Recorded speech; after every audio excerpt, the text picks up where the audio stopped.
97.3 Citi FM. Hello, good evening, and welcome to Eyewitness News live from our studio here in Accra. My name is Sammy Wiafi, and tonight I'm here with Neti Ajahu. Coming up in the next 1 hour, 30 minutes. Annuncio vobis gaudium magnum, habemus papam.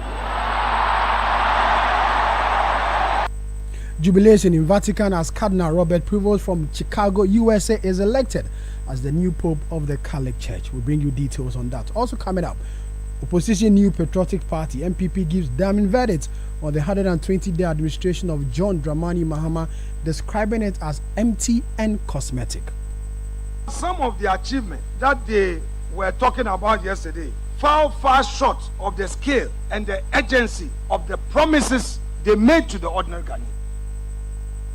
Also coming up, Inspector General of Police wants the Electoral Commission to outline a clear roadmap for the delayed collation of the Ablekuma North Constituency parliamentary election results. Stay with Eyewitness News for more and other stories. Also coming up in business. Soon, the international lays off over 300 workers over smuggled diapers and calls for national security response. Eyewitness News is live on our affiliates across the country, around the globe.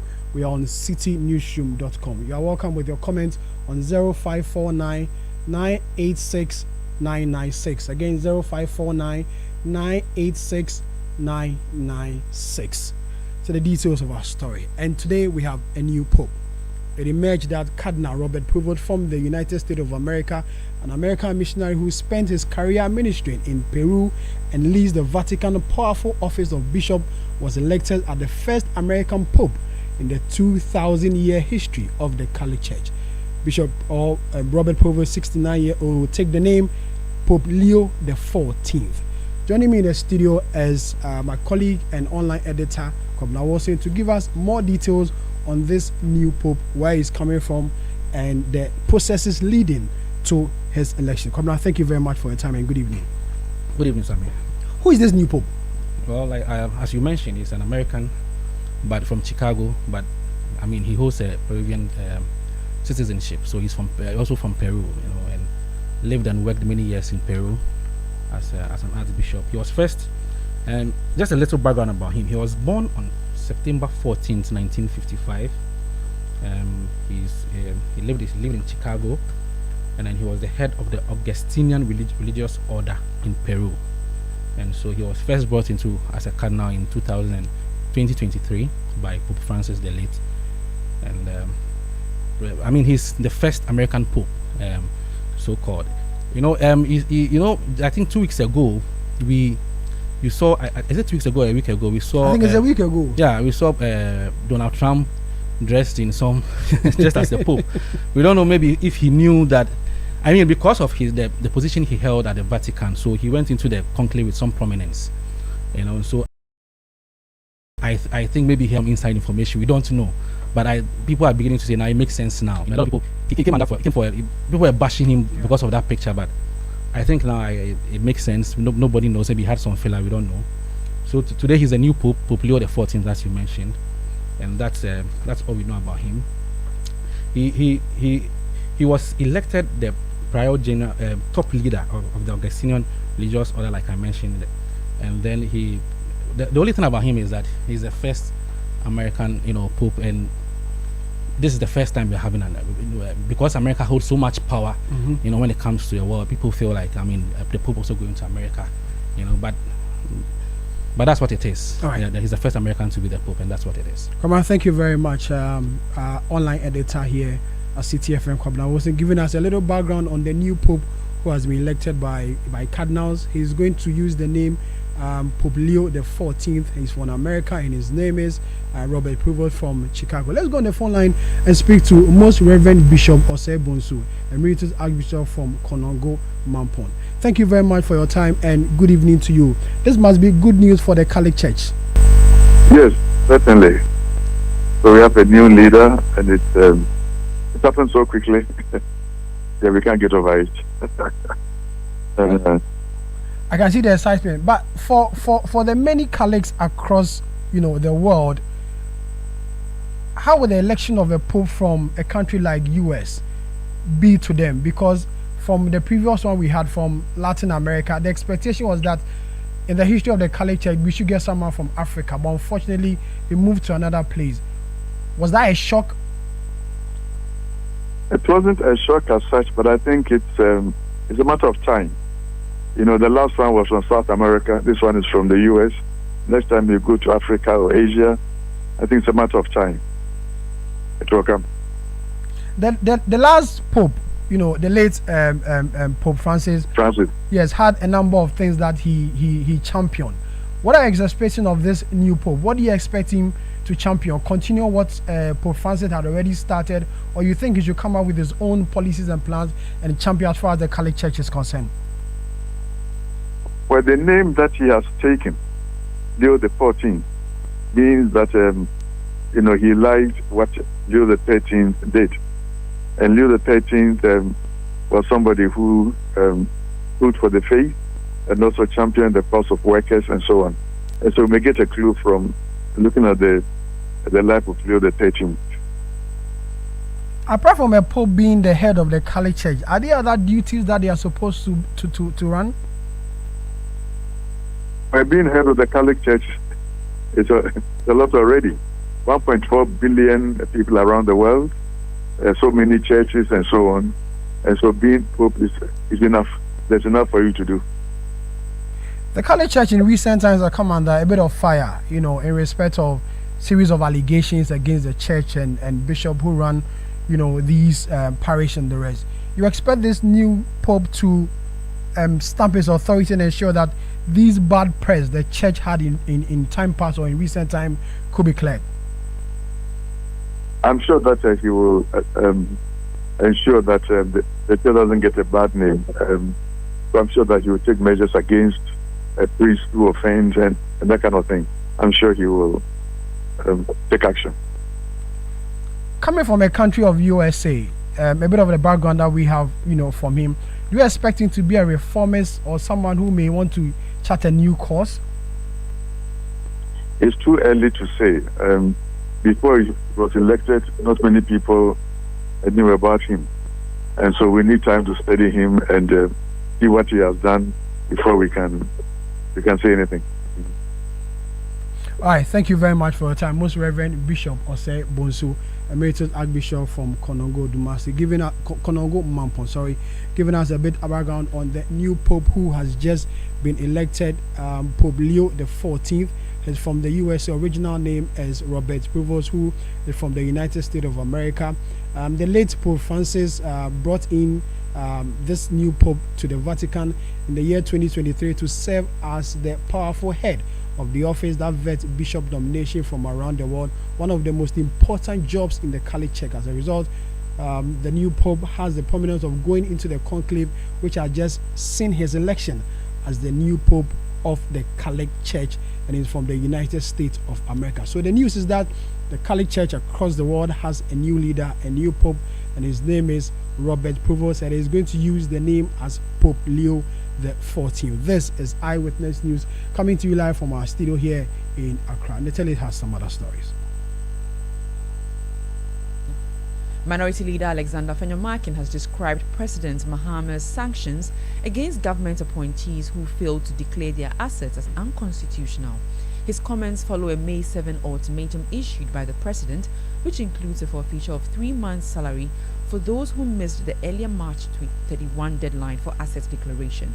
Assessing the president's first 120 days in office, Alexander Fenyomakin said the move undermines the constitution the president swore to uphold. The promise of constitutional fidelity. Today, the executive has broken this promise. What we experience now is executive lawlessness.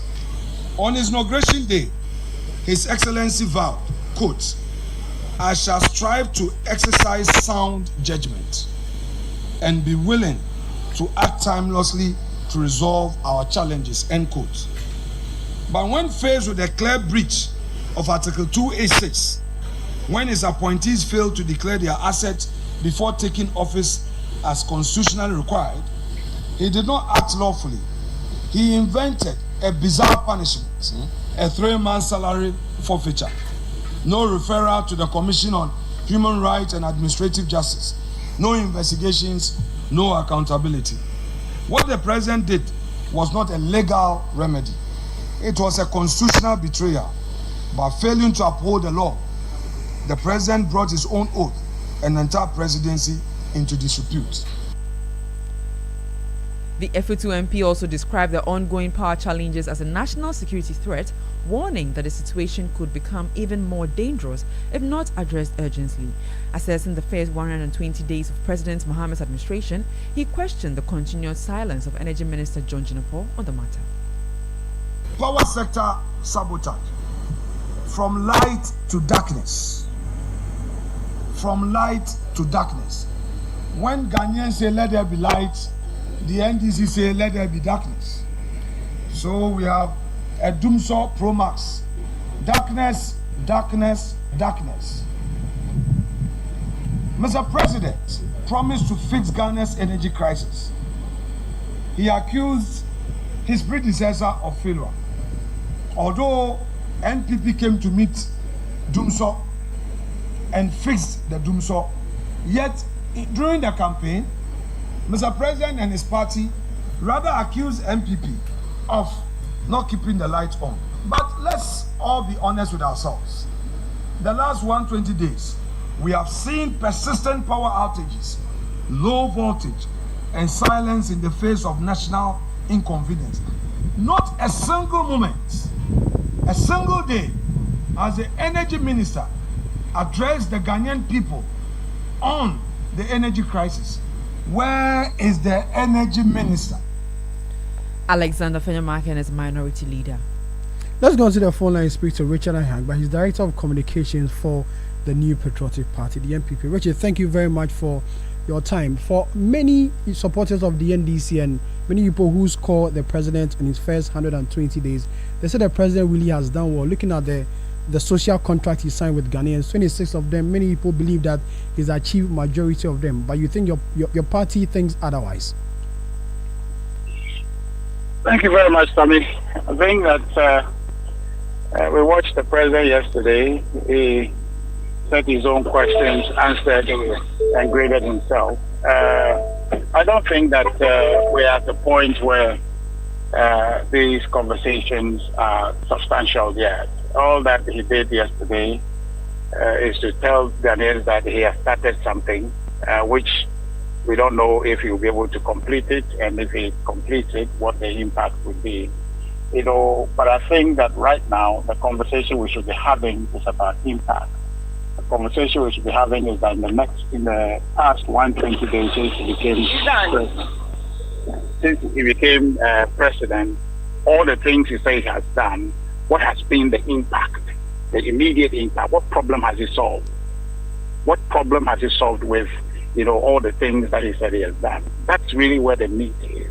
But we know that since he became president, cost of living has worsened.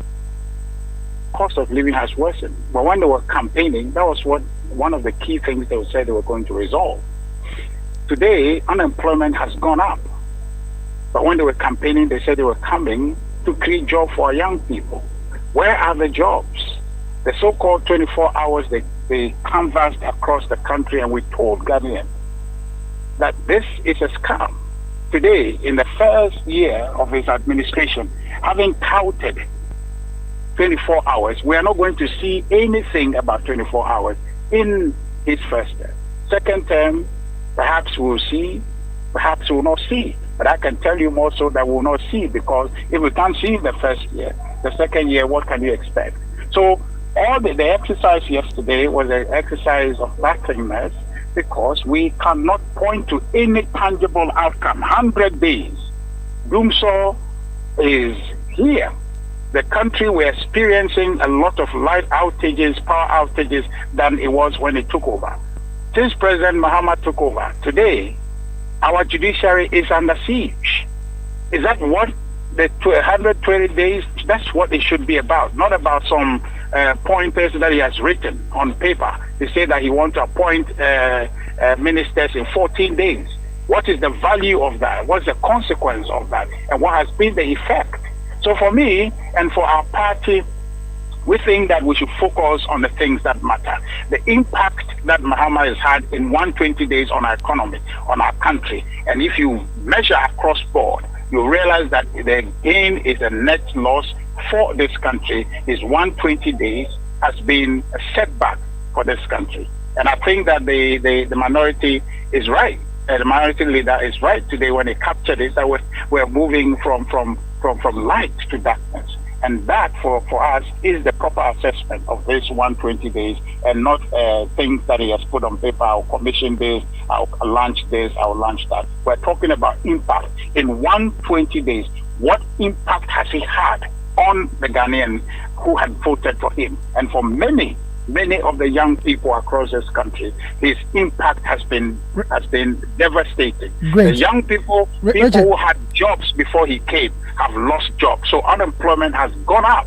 He has not done anything, he has not created any opportunity for people. Rather, he has affected people's gains before he came to office. What they had, they've lost because he had become president. And I think that really is the verdict on his 120 days. Richard, you talk about impact. Well, the president promised to take off e-levy, which he has done, which a lot of people, had issues with. And you could see the jubilation that greeted the decision to really scrap e-levy.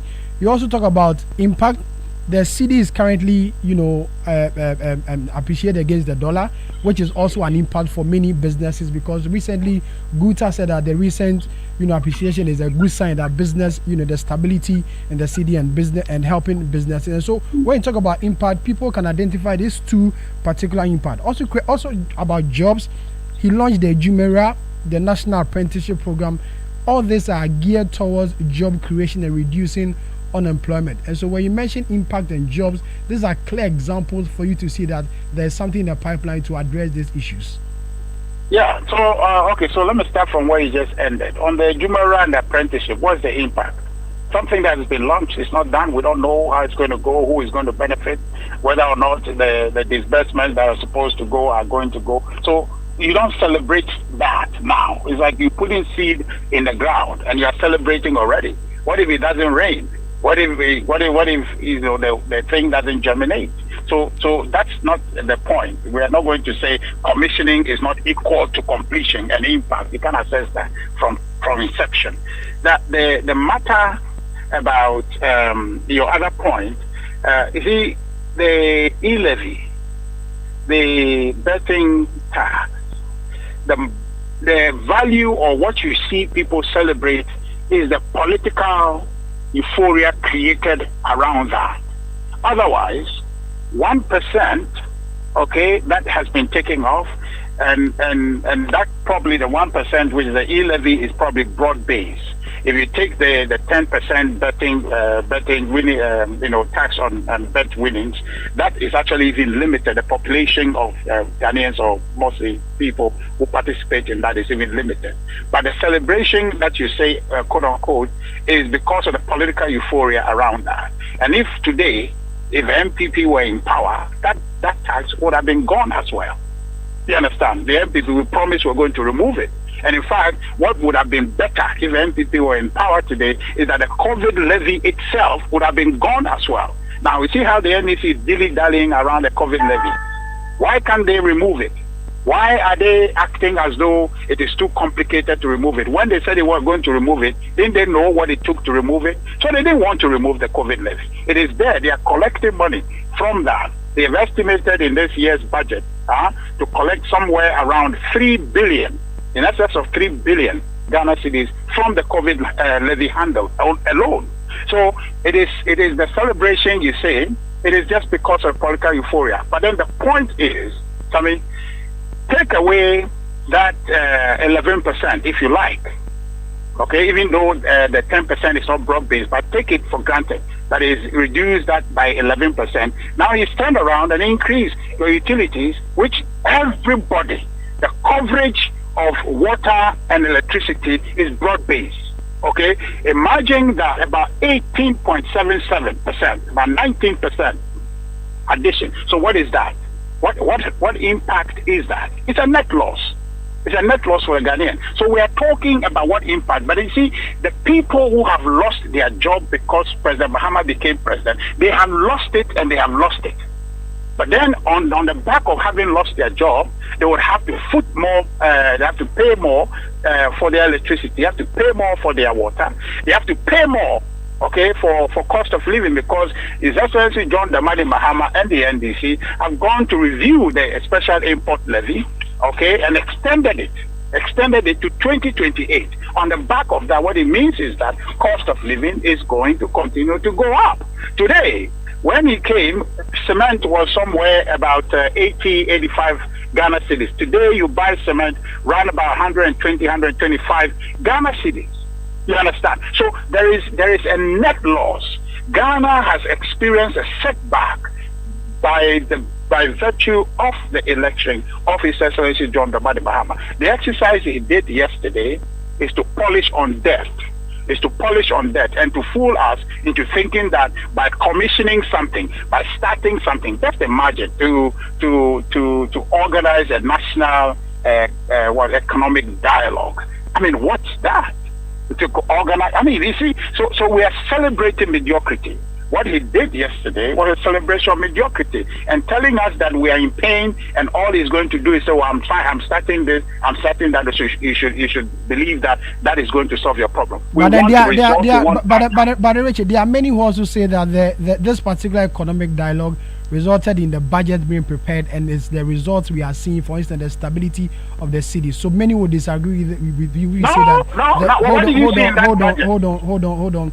The budget saw a number of, reliefs and the taking away of the taxes that, they've mentioned in it. Hold on, with the exception of the COVID tax, which the finance minister has explained that will be done in the next budget. We've had government officials explain that is a whole gamut of the VAT, and so the next year budget will deal with it. But aside that, the number of promises that they made. What question are you asking me? Hold on, Richard. No, I don't have to hold on. You are saying that. Richard, hold on. Hold on. You hold on. You are saying that economic dialogue has been had, and that has impacted the economy. That has impacted the budget. Where is the impact? I am saying that the National Economic Dialogue was held, a promise that was made, and that has been achieved. And the recommendations, government officials have told that the recommendations from the National Economic Dialogue went into the preparation of the budget. And so some of the economic gains we are seeing. What aspect of the budget reflects that? This budget they have brought forth, agriculture, you heard that was said to you today. If you take away what was budgeted, what is budgeted for compensation, about 900 million, right? You are left with about 600 million for the whole agric ministry to operate with. Okay? Is that what we are getting from there? Is a national economic dialogue is the what is it a recommendation to say that let's review, okay, or not review, let's extend the special import levy? How does that help in lowering cost of living? Something that was set to expire. You have reviewed that for the full term of His Excellency John Dramani Mahama. So what exactly is the great idea that has come from there? That is transform the budget. So therefore, just by having the dialogue qualifies for an achievement. Is that what we are talking about?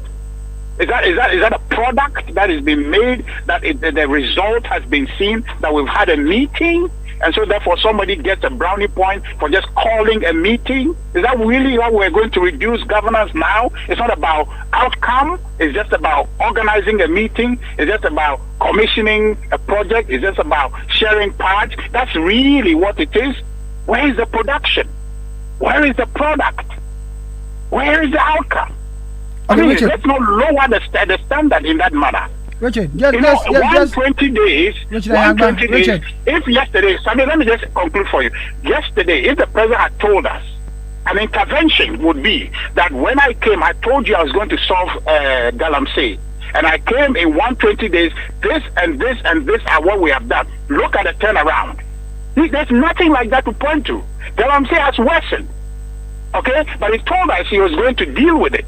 This blue water thing that we're talking about, there were water wardens under the Akufo-Addo administration even before they came. So that blue water guards that they said they put in place, how has that changed the situation on the ground? So I'm just telling you that Richard, let's not celebrate this mediocrity. But Richard, the president, hold on, Richard, hold on. But the president never said he was going to stop Galamsey within 120 days. But he put it in his manifesto, his social contract. He didn't say he was going to stop Galamsey. No, I'm saying that the intervention, where is the turnaround? Have you seen a turnaround? Which means that the 120 days of His Excellency John Dramani Mahama has not had any impact on the fight against Galamsey. Okay, just hold on.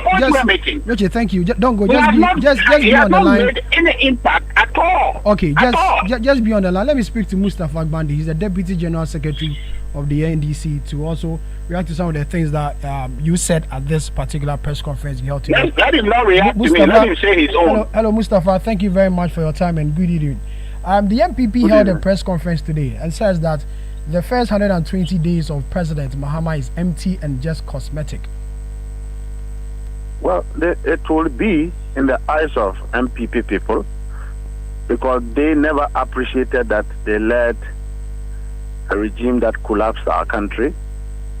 They are on the record to have led a planting for food and job program, which ended in them borrowing rice and maize from ECOWAS, failed to pay. These are the same people who awarded over 2,000 mining leases, lazily failed to supervise, leading to degradation of our land. We are here to solve that problem. Now, even when the dollar is falling, the MPP is questioning why the dollar is falling, as if to say that they prefer that the Citi should continue to fall and for the dollar to rise. That is the mindset. It should be business as usual. I've heard them say that the NDC have divided Ghana into two. One for President Mahama and his people, and the other for the people they think are enemy. If for any reason, the leadership of Parliament, Apenya Markins and his friends, my brother Richard and his people, constitute the second class of Ghanaians, it's a just cause, because these are the very individuals who punish the people of Ghana, supervise broad-day corruption in their government for 8 years. Under their regime, Ghanaian businessmen would have had to be worried that friends and cronies of their president would take over their business. But today, His Excellency John Dramani Mahama had to meet businessmen in Kwahu, irrespective of their political inclination, to seek to develop businessmen and how to develop the country. They couldn't do that. In Kwahu is President Akufo-Addo's enclave. They couldn't do that. President Akufo-Addo is an Akan. They know how cocoa, the benefit of cocoa to the Akan people. Under him, cocoa sector collapsed. The devil with scandals. We are trying to clean that. Within 120 days, National Service Secretariat under President Akufo-Addo was a crime scene. 54,000 ghost names every month. They squandered that money. Today, National Service allowances are being paid. And in fact, National Service is into farming. As we speak, National Health Insurance under President Akufo-Addo collapsed. Within 4 months, we have tried to pay all the claims and for National Health Insurance to become an institution again. Did Richard ever dream that within 4 months, their own free SHS, students will feed with a balanced diet and they are giving eggs, our own children? Under their regime, water was being served to our students as soup. Under President Akufo-Addo, their own initiative of free SHS. So indeed, we have seen quality as compared to substandard governance. Under President Akufo-Addo, you couldn't demonstrate in this country without a stray bullet, without hot water. But today, they have demonstrated, we protected them. In fact, we were even going to provide food for them if they had continued. But lazily, their demonstration lasted for 4 hours. Even that, their own minority leader had to assault a police officer. That is how lawless these guys are. So if they have the effrontery today to complain, they constitute an enemy of this country. They don't love this country. they won't see development. They don't appreciate development because when we gave them 8 years, they couldn't see development. They couldn't develop. All they gave Ghanaians was hopelessness, corruption, nepotism, arrogance. Today, look at President Mahama, the gesture he even showed President Akufo-Addo. Under President Akufo-Addo's 8 years, all he knew was to be arrogant. He sees you in public, he won't greet you. He commands chiefs to get up and greet him. Today, President Mahama hugs him, loves him. He has shown MPP that after all, governance is not about Rambo-style behavior. It is not about arrogance. In fact, we can love ourselves to develop a country. So what are they talking about? Mustafa, What are they talking about? At this same press conference, the charges that this government is not doing well when it comes to the fight against Galamsey, and they believe that the steps taken by the previous government to end Galamsey, if this government had continued with this fight, I'm sure by now would have reached somewhere in the fight against Galamsey. From where you sit, you think this government has fought Galamsey well? We are fighting Galamsey reasonably because, you see, not every mining activity constitutes Galamsey. And so we will continue to promote mining. We'll continue to help those who are mining properly to mine whilst we fish out the bad nuts. We all do know that the cumulative degradation of our forest reserves, our water bodies, was supervised, incentivized, granted, approved by President Akufo-Addo and his Minister for Lands. With the involvement of his appointees in this same act, they issued over 2,000 mining leases. And we all know that when you issue mining leases, you have a responsibility through the Ministry of Land, Minerals Commission and EPA to ensure that you supervise the mining activity. They couldn't do that. And so if we have come, within 4 months, you have seen the aggression with which the military, the police, in fact, with national security, is combating mining-related crimes. What are they talking about? These are people who are, neck deep in the Galamsey activity. Their own minister, Professor Frimpong Boateng, indicted from the presidency to the last minister to have been involved. You see, so how could they have fought Galamsey? That was the reason many Ghanaians thought that they should have declared a state of emergency at the time, because they have completely lost the fight against Galamsey. And the NDC then in opposition supported the call for the declaration, and yet we haven't seen that particular declaration. Many people call for it. Today, look at the initiative. The Minister for Interior, through the IGP, is changing all the security agencies who have been in the mining areas for a very long time. Not because they have done anything wrong, but because of familiarization, so that we can ruthlessly fight this canker. Number two, you've seen the activity of the military and the way they have confronted illegal mining in the last 1.5 months. So the systems to fight illegal mining are very active and potent to the extent that you do not require a state of emergency under a government that is willing, a government that is capable, systems that are viable and potent to fight illegal mining. So, Mustafa, are you saying that for now we do not need a state of emergency? We do not need it now. We don't need it because we are fighting it. But the previous administration also said they were fighting it. They were involved in it. It led to the sacking of Professor Frimpong Boateng, who was a Minister for Environment.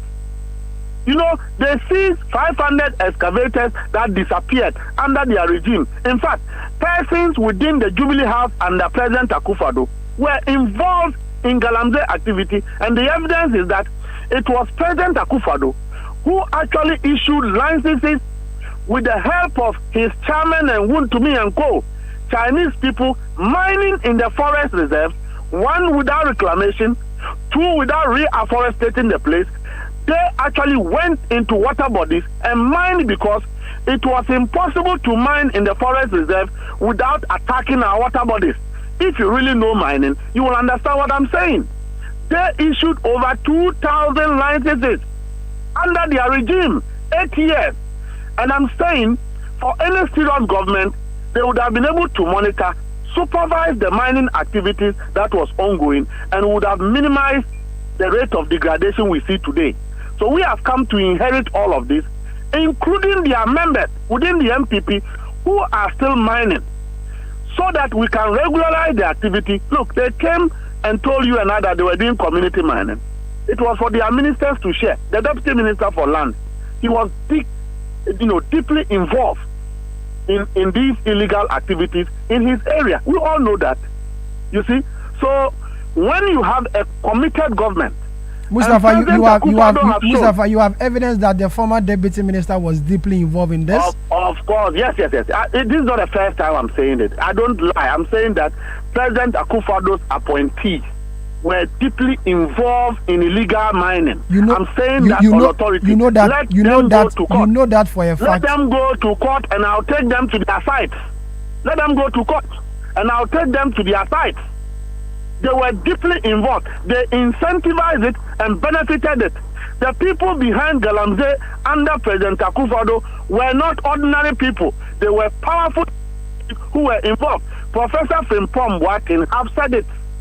Today, Mustafa, your party is in power. You can't go after them if you have evidence and you know very well these people were involved in the acts because crime has no expiry date. You can equally go for them because your government is in power now. If in opposition, so you couldn't do that, but now curbing the activities and protecting the ecosystem that is being endangered is the most important thing. And so we have water guards who, with the assistance of Navy and the military, are supposed to ensure that we don't have these chamfans on the water bodies. The military are on recovering the forest that President Akufo-Addo has issued to people to mine.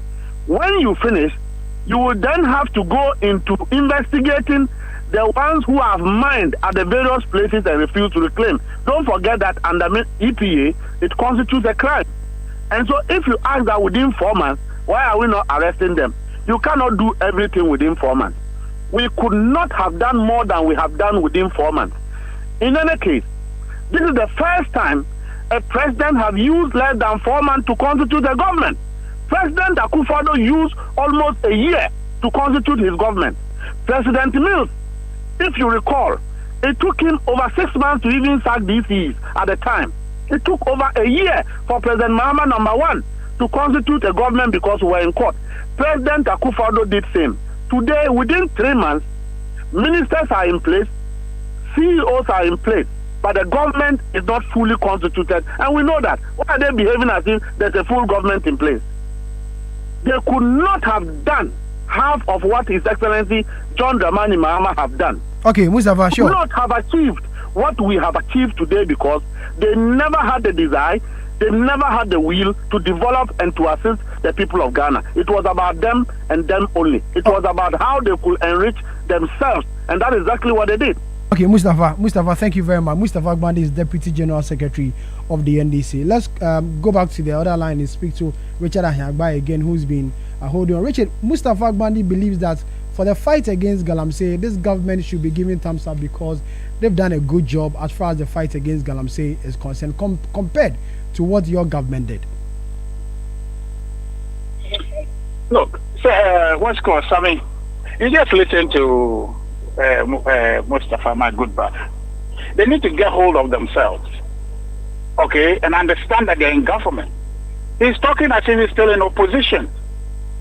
They said they wanted emergency, state of emergency. They were supporting that when they were in opposition. Now they're in government. What stops them? Irresponsibility. They have become a talking government.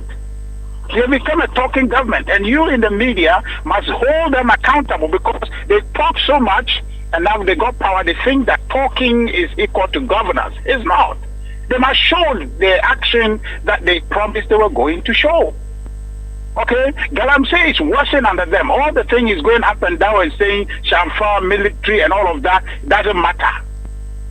We want the action. Today in Ghana, if you are objective, you will say that Galamsey has worsened. They should show us the deliverable. Where is the action? President Mahama is standing in front of camera just talking after that. That's what they did. They did that and they are now in power. We want productivity. We want action. Where is it?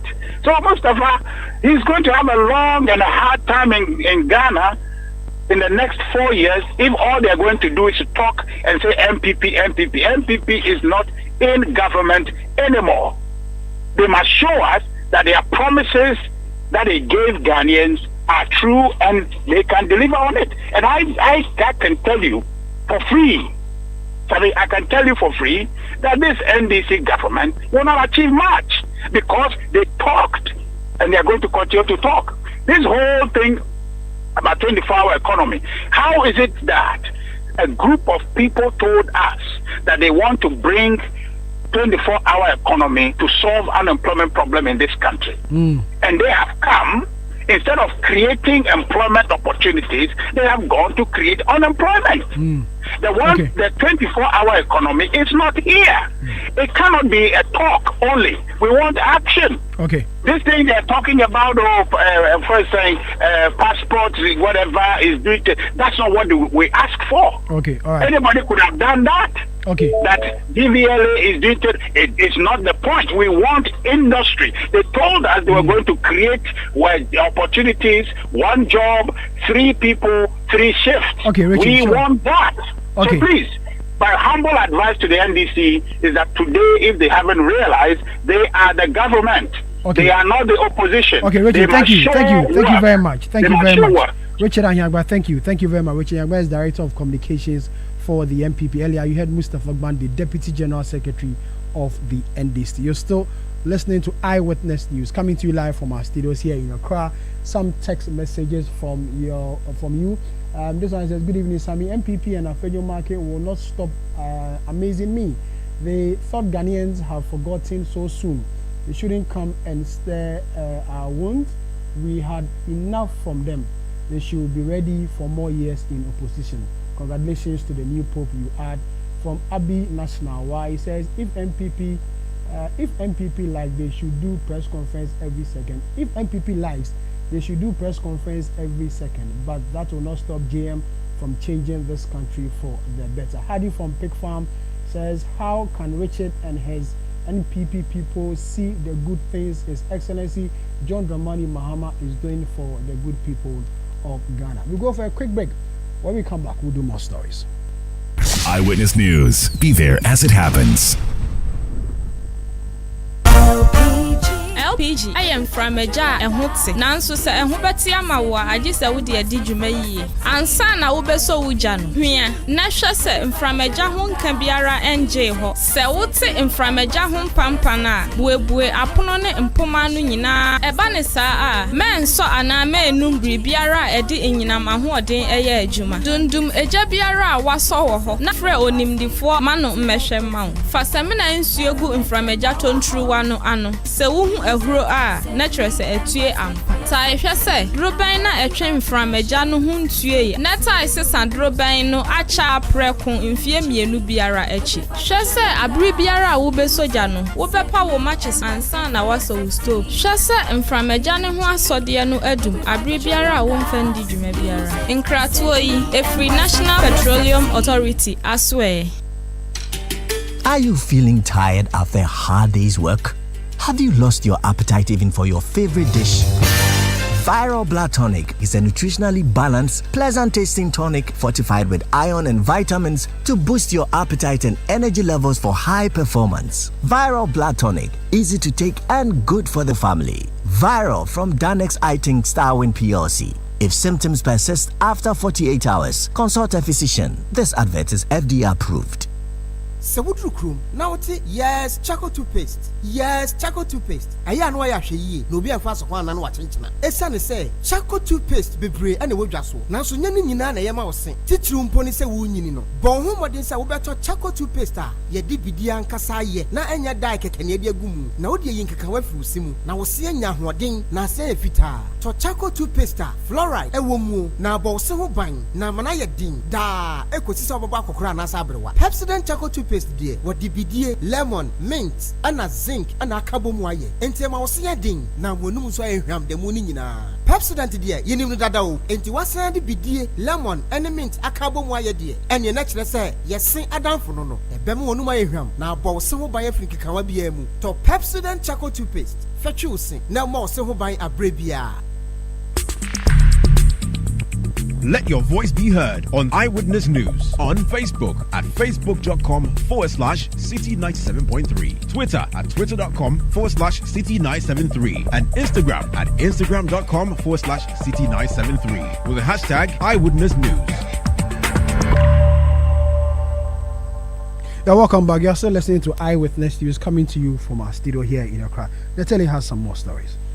The Inspector General of Police, Christian Tete Yuhono, has cautioned that failure to resolve the outstanding Ablekuma North constituency election results could have serious long-term implications for Ghana's democracy.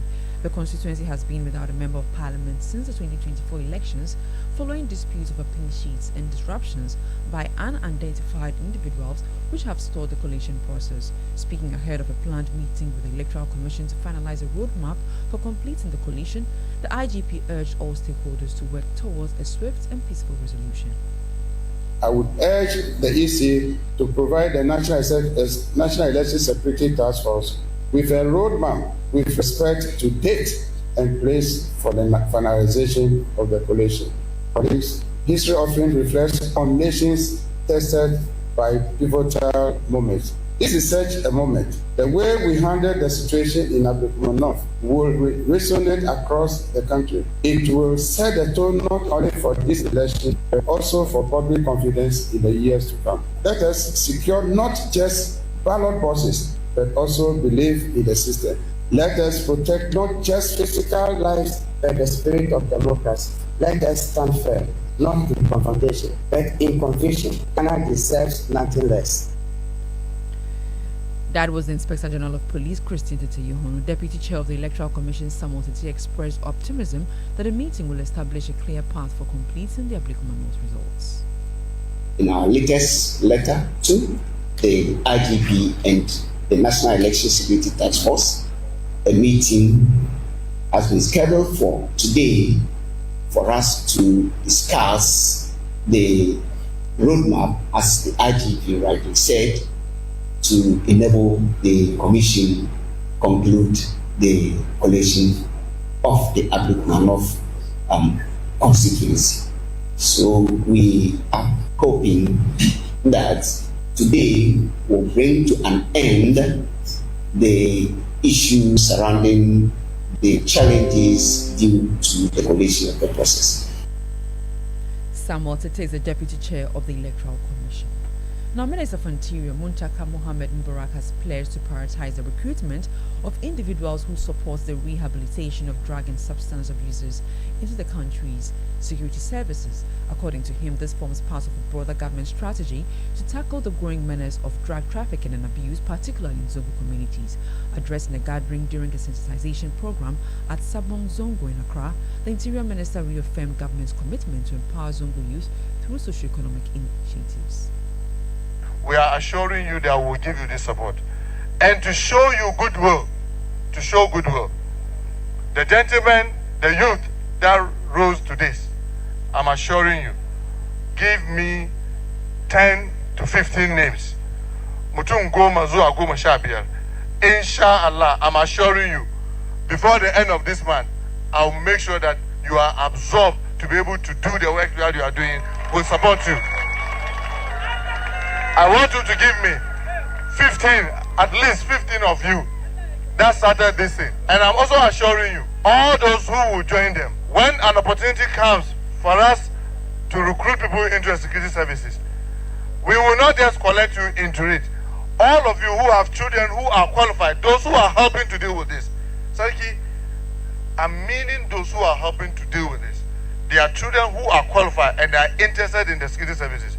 I am assuring you, I will give them priority for them to join. The Interior Minister also threatened to ensure the transfer of police officers who fail to respond swiftly to complaints of drug peddling in their respective divisions in the Zongo communities. Do not go about just destroying people's property. don't take the laws into their hands. Make sure that you arrest them, you hand them over to the police. I've also instructed the police that any commander that you call and doesn't respond swiftly, then he doesn't want to be in that area. I will get him removed. They must respond swiftly. When you call on them, they must respond swiftly. That is why I'm here with them. That's why I came with the Director General for the Narcotics Control. I've instructed them clearly that when you respond, when you call on them, they should respond swiftly. Muntaka Mohammed Mubarak is the Minister for Interior. Now, President John Mahama is urging the National Peace Council to prioritize efforts to resolve the protracted Boko conflict. He made the call during the inauguration of the 13-member governing board of the council, chaired by the Most Reverend Imono Kofi at the Jubilee House in Accra on Wednesday. In his address, the president tasked the council to work diligently to bring lasting peace to the Boko area, which has been plagued by conflict for years. Violence in Boko has claimed numerous lives and displaced several households. Chieftaincy conflicts are also rife, and it calls for the National Peace Council to work assiduously if we are to maintain Ghana's reputation as an oasis of peace in our sub-region. These measures are not optional, but essential to building the inclusive Ghana we all desire. We must also be mindful that peace is not merely the absence of war. It is the presence of justice. It is the presence of fair access to opportunities for all. President John Mahama speaking there. Now, the Ghana Tertiary Education Commission has directed a halt to the inclusion of the Teachers and Educational Workers Union on various university governing councils. This follows concerns raised by the KNUST chapter of TUGH over the exclusion from the newly inaugurated NUST governing council. The group subsequently declared a strike, prompting GTEC to intervene and urge them to call it off. Speaking to News, GTEC's Director of Communications, Jerry Safo, said the Commission has invited all parties, including Vice Chancellors, Ghana, to meet on May 16 to resolve the impasse. This has been a concern that has been brewing for some time, but I think that obviously sparked the concerns. We sat with them to find out what their concerns were, and this I'm referring to is TUGH, what their concerns were, and we've actually requested the university authorities to actually provide us with some details which we would actually be looking at, and we'll be meeting them again on the 16th of May to actually take a final decision on that.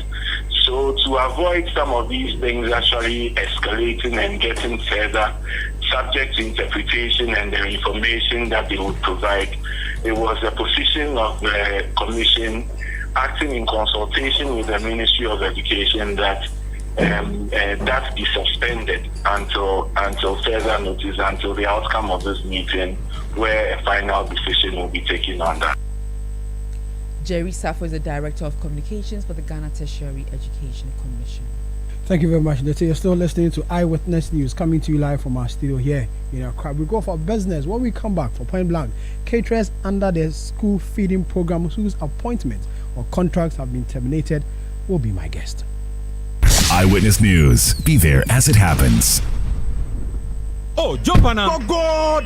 Google me. At what time when you come back, we are not hear the sound of your car? Why you buy new car? No, I not change my car. It be the same, right? It be the fuel way I change. Way one shouts it. Ever since I started using the all-new Excellium Premium Fuel, fortified with 3-in-1 action. Oh, Joe, now my car they run like electric car. No, it's so. This is the type of fuel where they want to. Because now engine they cost. Where they want for way if I buy it, it go protect my engine. And with the small way I buy, I go drive, sir. Absolutely. It's like strapping a turbocharger to your engine and giving it a protector. And what they bust my mind, Seth, be the 3-in-1 action, no? Excellium, they prevent up to 99% of deposit. It be anti-wear, some be anti-corrosion. Won't pay when I open them. Hey, so where can I find this magical fuel? Just head over to any Total Energy service station and your car will thank you. Hey, then make a finish my gobe fast, then rush go Total Energies. My friend, but why your hand my gobe inside? I give you info. Make a fill the gobe too small. Go. Excellium is designed to protect your car engine, decrease fuel consumption, and lower CO2 emissions. Don't say fuel, say Excellium. Choose Excellium, choose quality. Charlie, where are you? Bossman, I'm at the bank. Really? But your car is in front of your house. Bro, my bank on my phone, Charlie. Oh, how? EcoBank, bro. With EcoBank mobile app, I can do everything, anywhere, anytime. Listen, I just checked my account balance, paid Ahmed's school fees, and sent money to my grandma at Wale. Oh, wow. Wow. Masa, just download the EcoBank mobile app from the Google Play Store or the App Store, or dial *770# and be your own bank manager. Manager. Whether to pay bills or fees, to check account statements, send money across Ghana, abroad, and more, EcoBank mobile app has got it covered. EcoBank Mobile, making everyday people live everyday lives the EcoBank way. EcoBank, the Pan-African bank.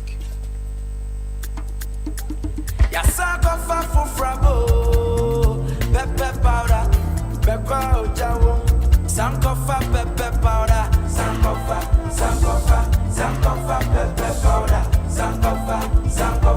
Sankofa pepper powder. Abuna amonje krakra, Sankofa pepper powder, Sankofa pepper powder. Eyewitness News. Be there as it happens. Get the details. Every significant financial transaction, every market movement, and all the policies that affect your business. Citi Business News. Be informed. It's time now for Citi Business News and Eyewitness News. I am Netili Neti Ajahu. Let's settle for the details now. Sunda International has laid off about 350 employees due to a shutdown of 2 manufacturing plants.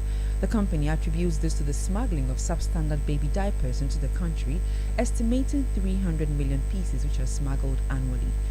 The company met with the Trade and Industry Committee of Parliament requesting action to address the issue. Managing Director of Sunda International, Wei Ye, says a policy framework must be enacted to declare such practices as a national security and health threat. Not only that we cannot produce fully, but also because of this importation, this flooding of this kind of bad diapers, they are penetrating into the markets and taking a lot of market share. We cannot produce. So when we cannot produce, what can we do? We were made to dismantle these production lines. 2 production lines. 1 production line, it is 80 people. 2 production lines, 160 people. Okay, with other indirect, it's around 300 employees. We are made to send them home. One production line we send to Uganda.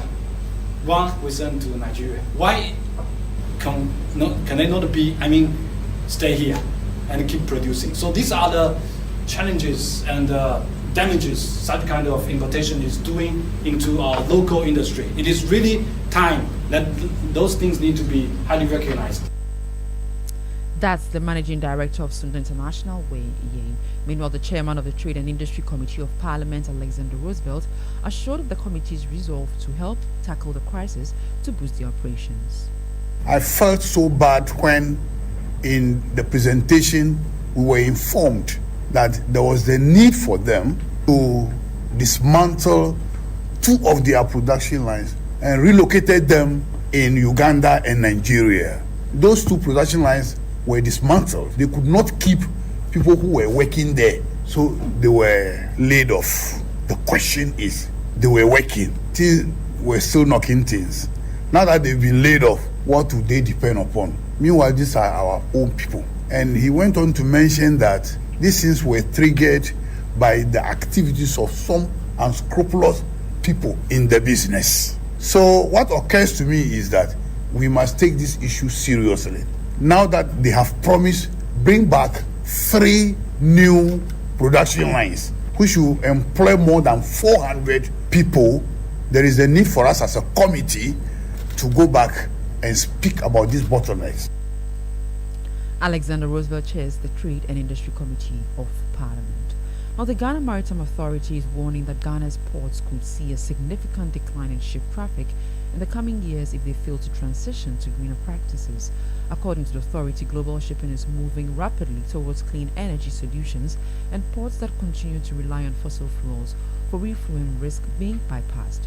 Director General of the authority, Dr. Kamal Dina Lee, raised this concern during a briefing with the Parliamentary Select Committee on Roads and Transportation, which paid a familiarization visit to the Ghana Maritime Authority.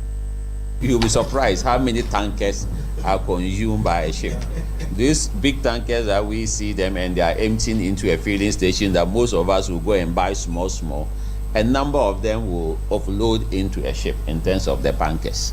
So going forward, the global community is moving from that. Of course, it has other implications for us as a country in terms of our offshore oil and gas industry. But we, Ghana Maritime Authority and our ministry, will have to help the country move. Because whether we like it or not, the transition is happening. What this means is that in the next couple of years, ships calling in our port are expecting to have green fuel, no longer the CO2 that they are buying now. They're expecting to have other alternative fuels that are called green fuel because it's a mandatory requirement, it's an industry-driven thing.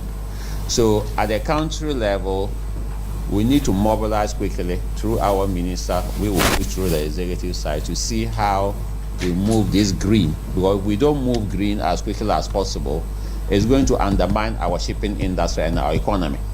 Now, many ships will not be coming into our ports in the next couple of years if we don't go green. You heard the Director General of the Ghana Maritime Authority, Dr. Kamaldeen Ali. Now, the Bank of Ghana is being urged not to ease its aggressive monetary policy stance despite a recent drop in inflation between March and April. This caution comes as inflation showed signs of easing, sparking hopes of a possible policy shift by the central bank. Speaking to Business News, economist Professor Ejapoma Jekedako warned that any premature relaxation of measures could derail efforts to meet the central bank's inflation target. The central bank's actions have pointed out to the facts that they are going to be fighting inflation. If you look at what happened when they went for their monetary policy committee meeting earlier on, they increased the monetary policy rate by 100 basis points, and that was telling you, or that was supposed to tell you, that they are being aggressive about fighting inflation, especially because inflation is not in its target range of 8 plus or minus 2, and the central bank's responsibility is to make sure that inflation is tamed at any point in time. And so I wasn't very surprised given the actions that the central bank actually put in place to ensure that inflation was low. Mind you, a lot of people were expecting the monetary policy rate to come down because they felt that businesses had to be eased a bit when it comes to interest rates, because you know that the NPR is the indicator rate in the economy. But they stood strong, knowing very well that the fiscal stimulus that had taken place during the election year may have repercussions for the economy, and that made them insist on an increment in the monetary policy rate. You heard economist Professor Ejapoma Jekedako. Aviation analyst Sean Mendes says government's quest to establish a national airline must be driven by business demands. Processes for Ghana's national carrier are being fast-tracked following the inauguration of a high-level task force to oversee and accelerate the agenda to revive the country's aviation industry. Ghana has been without a national airline for nearly 2 decades after operations were suspended due to the U.S. ban linked to operational debts. Sean Mendes tells Citi Business News this ambitious plan goes beyond satisfying campaign promises. So I'm confident enough that they are capable of, examining the issues, but whether they're going to reach a conclusion that is driven by actual business needs or whether some of this is going to be driven by the political necessities following election promises that were made, we will see, once the task force comes up with their recommendations. A national airline should probably look in terms of a strategic look as to the need for the national airline, rather than simply going out there and saying, oh, we need a Ghanaian carrier to fly to London, or we need a Ghanaian carrier to take us. The reality is all that is going to do is fragment the market further, and that doesn't always result in better prices and better service for the consumer. There is potential for good options to be available for the benefit of the traveling public in Ghana. So I'm optimistic, but I'm cautiously optimistic. Aviation analyst Sean Mendes there. And that's all for Citi Business News on Eyewitness News. I am Neteli Nete Ajahu. Up next is Point Blank. Eyewitness News. Be there as it happens.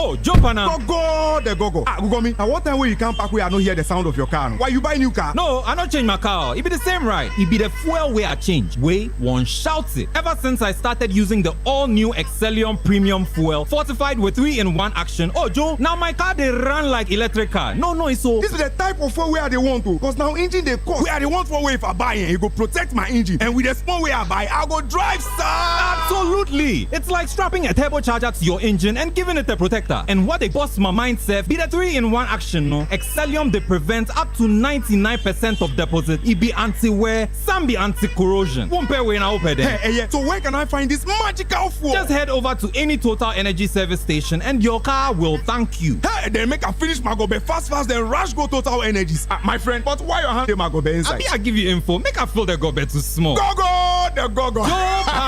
Excellium is designed to protect your car engine, decrease fuel consumption, and lower CO2 emissions. Don't say fuel, say Excellium. Choose Excellium, choose quality. Hey, Akos, you know we have been friends since childhood, and we always tell each other everything. Oh, Cynthia, I know that, and that is why you're my best friend. We even eat together, and I have spare keys to your room. I also know your phone password. Cynthia, don't I also know your phone password? Yes, so. But what about your Momo PIN? Hey, no way. Indeed, Akos. Your Momo PIN is your secret. Do not share your PIN for any reason or give your PIN to someone to send cash on your behalf. Debida, never give out your PIN or OTP as a means of claiming a so-called promotional prize one. Your PIN is like your toothbrush. It only belongs to you. Stay alert. MTN. Eyewitness News. Be there as it happens.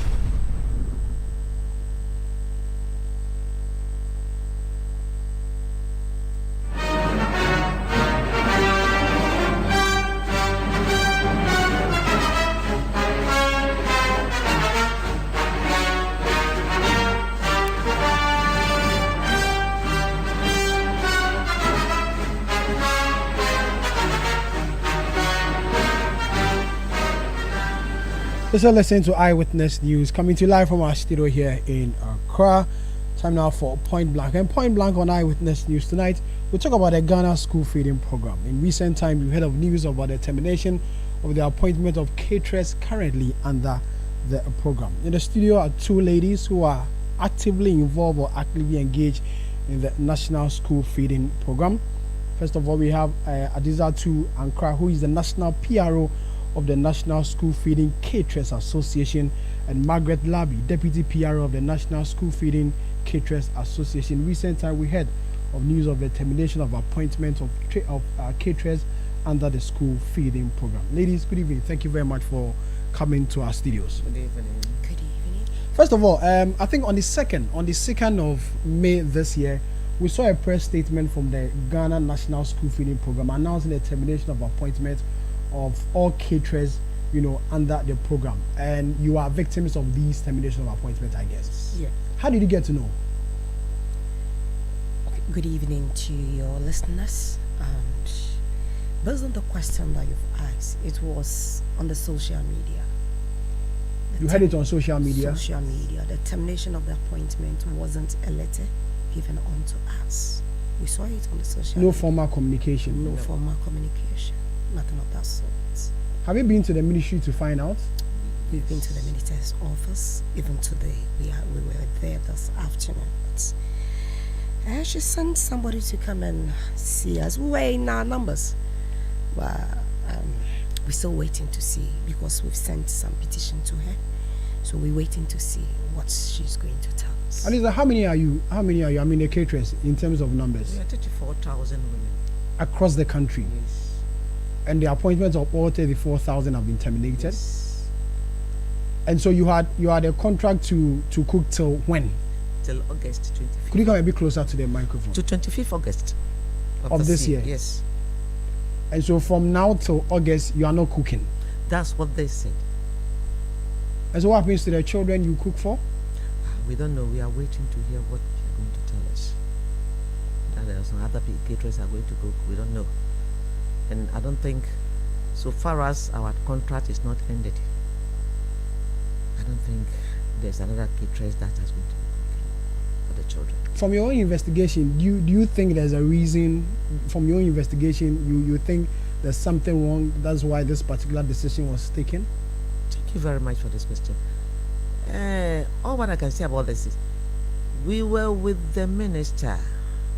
Immediately she came to office.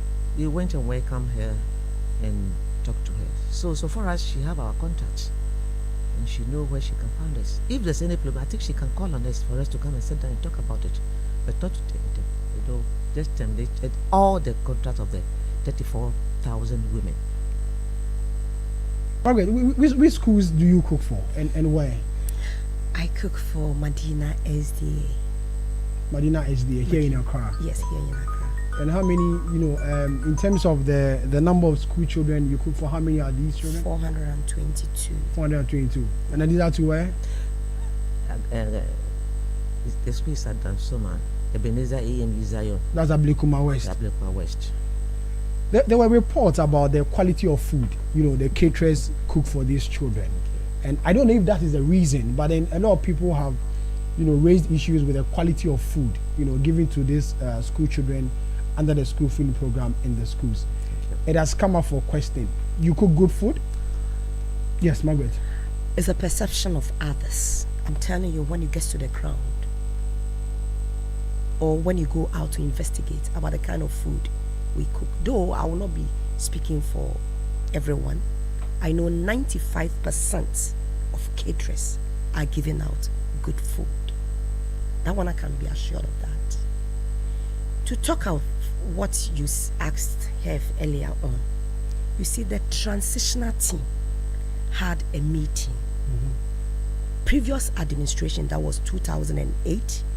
The policy of school feeding itself is a policy from former President Kufuor. Yeah. Yes. So 2008, 2009, when we were leaving out from PA, there were a little bit of, a whole lot. Yeah. So 2016, 2017, when we came into PA, in the wisdom of the transitional team from the NPP side, came out to say, no, let's leave the women to cook till the term ends. So they gave them 3 terms. That is first term, second term, third term. Yeah. Of which it was in August, September before, or August, that their contract was terminated. So we started in September. Same applies to 2024 when there was a change of government. Yeah. The transitional team met the current transitional team, and they put that thing across. Proposal before them. Proposal before them, and it was accepted. So even the other women that we thought they would be given contracts, they all knew very well that they would start their contracts in September. We don't know what happened. We have no idea.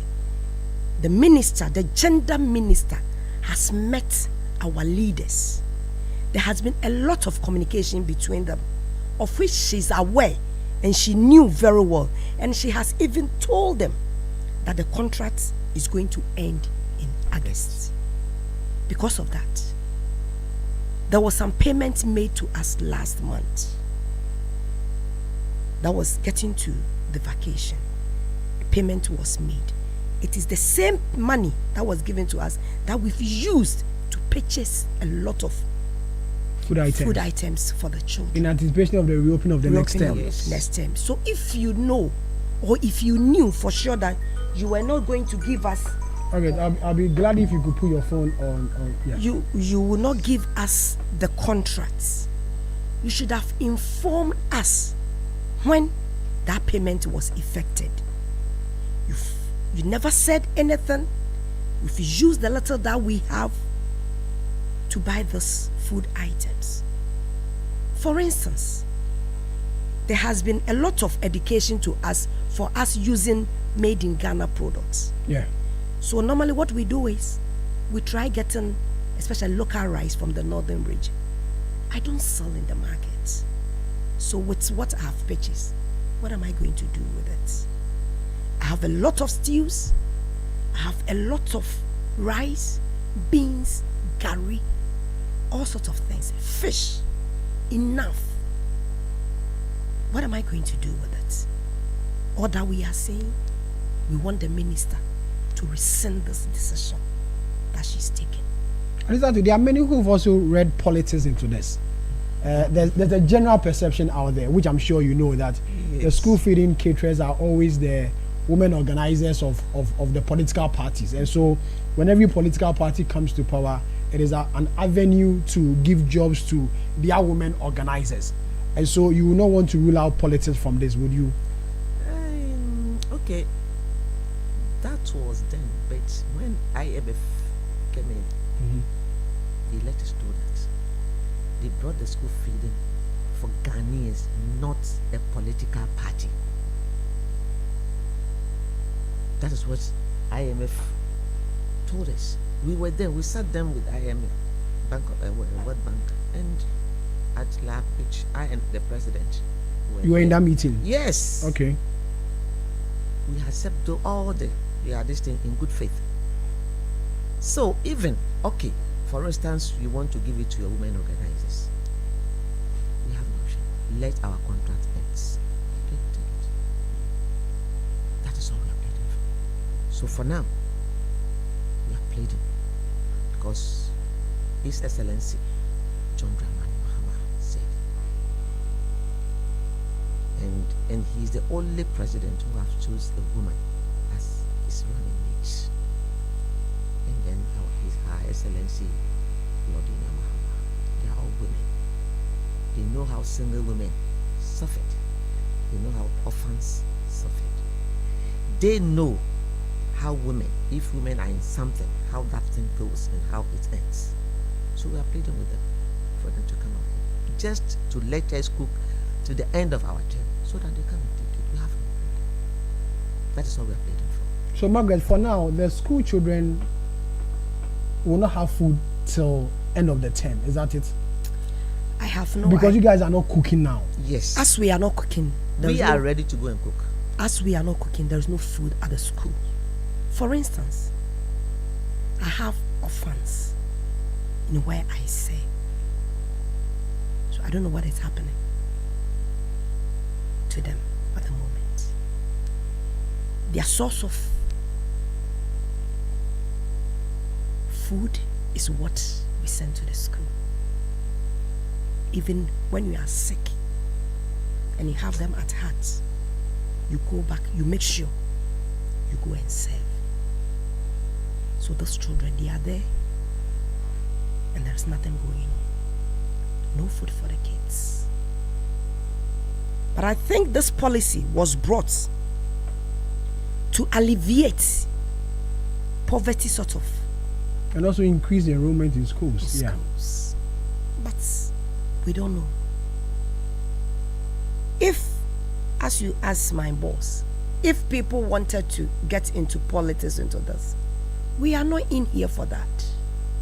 All that we are here for, we are pleading that they should allow us to cook up to the end of the term so that we hand over to them. Apart from trying to meet the minister, which you went to the ministry today but was unsuccessful, what other options are available to you? This afternoon, our president said tomorrow we have other petitions to be sent to. We're trying to get in touch with Otumfu. That's to intervene. To intervene because he did something of that sort in terms of the IMF program. Yes, he was much involved into the school feeding. So we're trying to get him to go and plead to him, to plead on our behalf. We're trying to go to the chief imam. Tomorrow we have a lot to do, to send some petitions to other, how do I say? Influential individuals in the country to be able to speak on our behalf. What do you want to be done? You want your contract, brought back so you can cook till end of the term. Is that what you really want? That is all we want, and nothing more. you don't seek a renewal, maybe after it ends and you want to renew it? We don't think, if they said, even I'm tired, if not because we have already buy our foodstuffs, we just leave it. We should just let it go. But because of what our food items that we have bought, that is the reason why we are pleading. And if we are ready, those two are coming. I don't think they know what they are coming to face. So we are just welcoming them. If you say those who are coming, you know people who are already going to take over from you? That's what they said. No. As you said, if any government comes, they do give their schools to their women organizers. Yeah. Fine. If that is what they are trying to do, we are welcome. But we are just pleading that they should allow us to cook for the end of the day. Then we leave it for them. Maria, you want to say something? Yes. It's based on what we heard about the minister, what she said. Okay.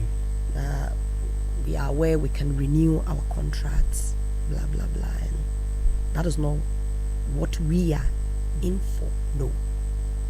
Renewal of contract is a secondary matter.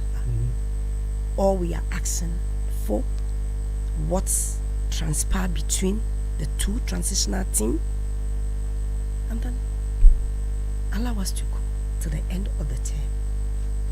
And we are done. The statement the ministry issued in respect of this matter, there's an option that says that they are reviewing the whole school feeding system. They want to review everything, and so terminating your appointment is part of the review process. I'm sure that after the review, who knows, you may be called back to continue what you're doing. Thank you. Don't you think you need to give them time for them to do this review, and then when they are done and there's a need to call you back, they will call you back?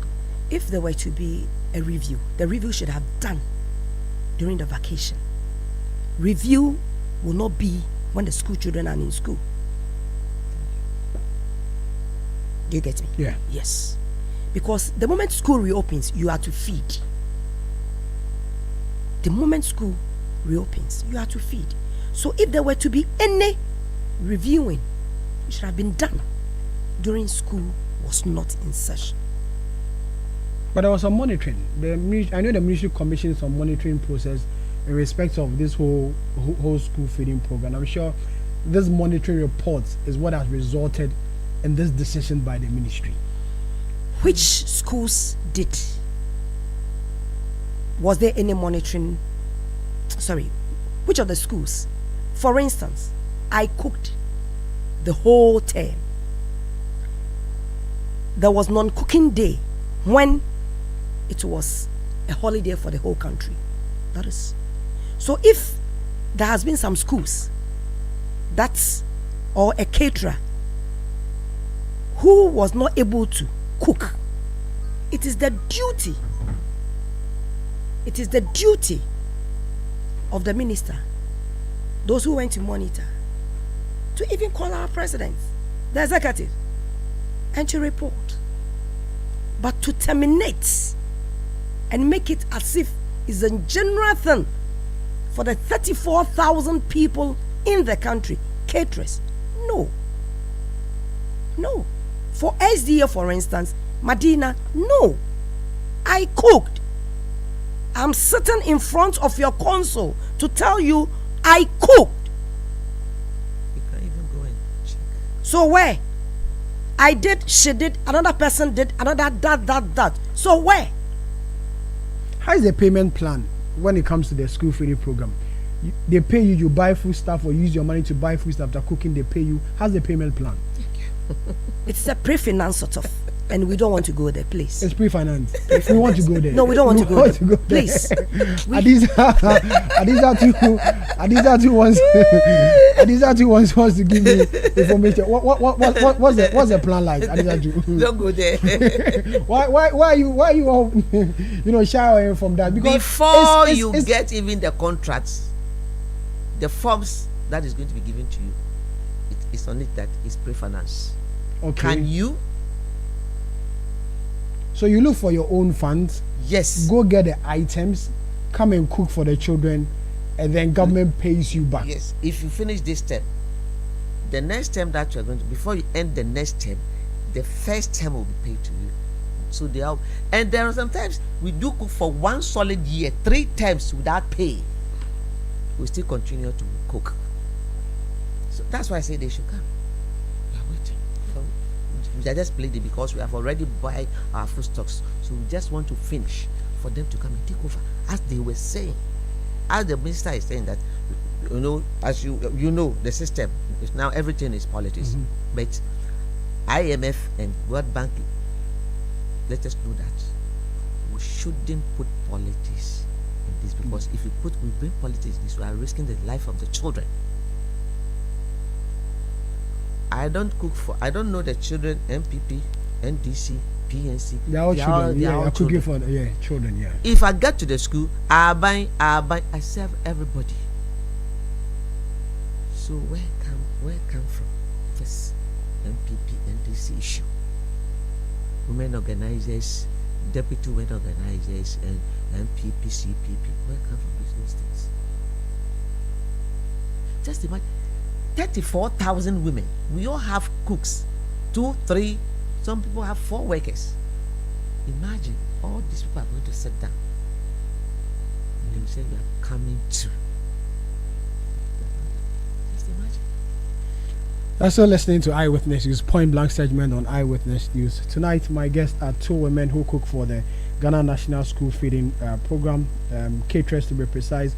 These are to Ankara, who is a national PRO of the National School Feeding Caterers Association, and Margaret Labi, Deputy PRO, the National School Feeding Caterers Association of Ghana. Margaret, I'll ask you this. You said that you are trying to get other influential people to, you know, intervene and then get this whole one. What if these interventions don't work out? What will be the final option? You just have to give up? No, there is a plan B. But that one I will not disclose. Tell me the plan no. B. I'm not going to disclose that. Tell me the plan B. No, I'm not going to disclose that. You're not going to tell me that? Yes. There is always a way out. But then your contract ends in August. Yeah.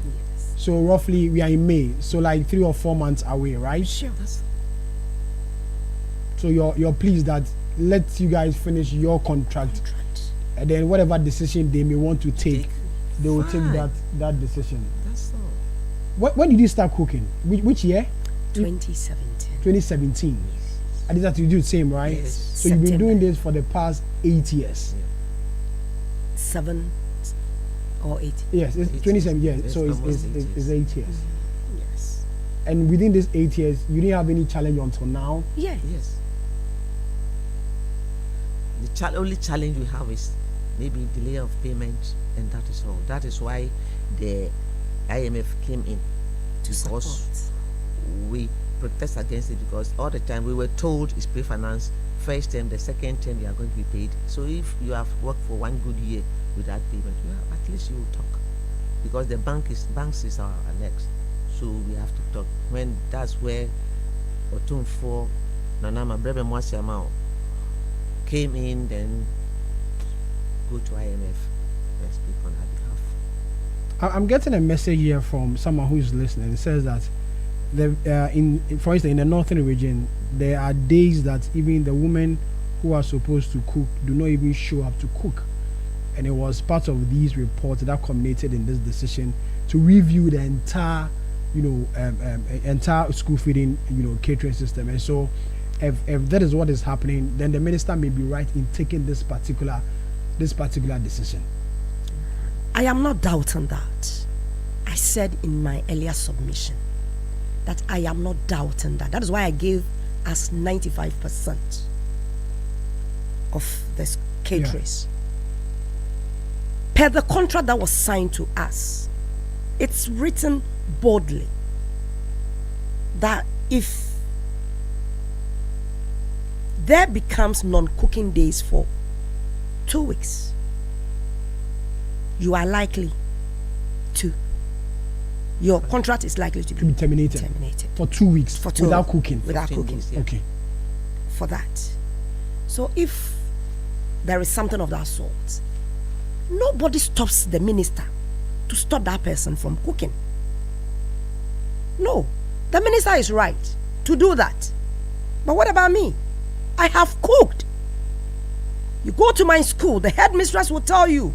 You go to her schools, you go to the other person. So you cannot use somebody's non-cooking days to terminate my contract. It doesn't work like that. No. I told you the earlier one, I'm sitting in front of your console to speak to you or to tell you that I have me. No, for last term, I cooked. For the whole term, the non-cooking days that came in was the only holidays that came in. Yes. Okay, we are almost running out of time. My final question to you. So for the food stuff that you have, the food items, what happens to it? Is there a way you can sell it to those who are coming? How can you? You don't even know the person. You have used some to make a stews in your freezers. You have blended some. You know, this Mrs. Kwashiga, may her soul rest in peace. When she's alive, almost every month we do make the workshop and taught us some, so everybody know how to store things in her freezer. So for now, how can I send stew to somebody? Yeah. You don't even know the person. No. Or you know. You see, that is why we are playing. If it's something we can take it back, okay. Yeah. But it's not something we have prepared something that we can't take it out and nothing we can do. If that's it. So you prepare the food in anticipation of school reopening. Yes, that's what you do. That was something. Yeah, okay, so there's stew and those yes, ones. and yeah. shito, sofa, and we have to prepare those things. And what I cook is what I eat. My children eat. Even my husband. So if I cook the food, that's how can I eat some? How can my husband eat some? I have grandchildren, those are going to school. I do pack it for them to send it to you. So please, we are just pleading. We are pleading. All you want with is the that ministry, they should allow it to cook. They should rescind this particular decision, Yes. allow That you is to so. cook, and To when the the end of the contract term. ends, whether they want to renew it or terminate it, then that should be done. Okay, all right. Adizatu Ankara, National PRO, the National School Feeding Caterers Association, and Margaret Labby, Deputy PRO, National School Feeding Caterers Association. Thank you very much for coming to our studio. And this has been another exciting edition of Point Blank on Eyewitness News that came to you live from our studios here in Accra. My name is Sami Wiafe. Earlier, you heard Nete Anko. The show was produced by Kwabena Wilson, Beverly London, and Juliana Odame. So we come your way again tomorrow. May the good Lord be with us all, and good night.